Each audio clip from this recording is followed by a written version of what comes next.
Sunday. Today we're going to talk about the hymn, My Faith Looks Up to Thee. It was written by Reverend Ray Palmer. He was an American born in the early 1800s in Rhode Island, and he was homeschooled as a child, but then had to work for the family store, so wasn't able to complete education. But then he desired to be a minister, so he sought out on his own path, got educated at Phillips Academy in Massachusetts, and then goes on to Yale University in 1830. In order to make money to continue his ministerial studies, he taught at a private girls' school in New York City. And at the age of 22, when he was living with the family and the woman who directed the school, he was having a rough go of it. He was discouraged. He was battling illness. He was homesick. And one evening, the story goes, when it was fall, it was cold outside, he was studying and translating German poetry. He pens this poem himself. He pulls out his small Morocco-covered notebook, which he always carried with him, because he did like to write, and he writes this poem.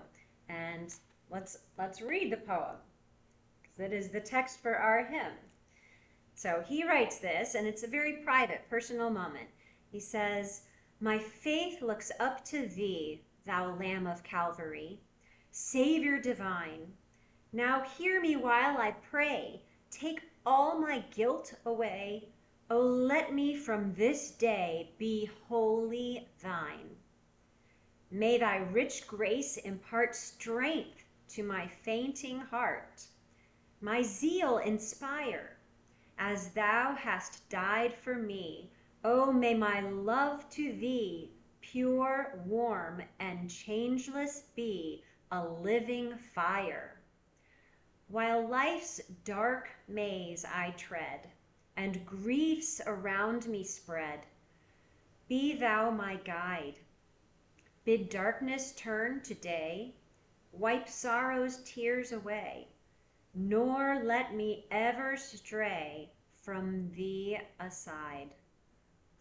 When ends life's transient dream, when death's cold, sullen stream shall over me roll, blessed Savior, then, in love, fear and distrust remove. O bear me safe above, a ransomed soul." So as I read that poem and I think about what was going on in his life at the time, it sheds new light on it. Obviously, while life's dark maze I tread, for that it was very personal in the moment. He's a young man away from home with this desire to become a minister, and he was just going through a rough patch. And so he wrote that poem asking God for help, to help him through those troubles. And so he writes that in his pocket book that he carried with him. And that was the end of it at the time. Then a couple of years after that, Palmer made a return visit to Boston, and he ran into one of his old friends who happened to be composer Lowell Mason.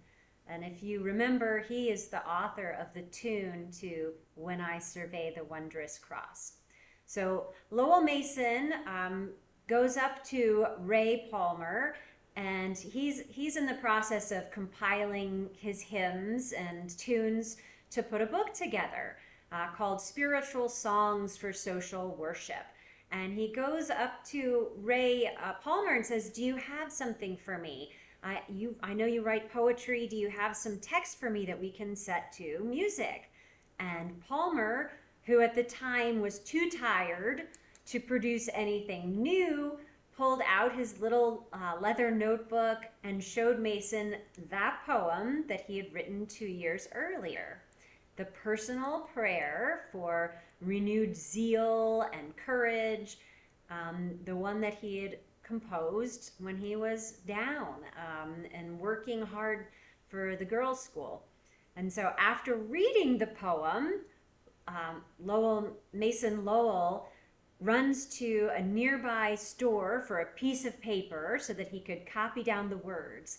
And then apparently that evening in his studio, when he reread Palmer's poem over and over, he, in a single night, was able to hammer out and compose the music that we currently sing the song to. And the tune is called Olivet.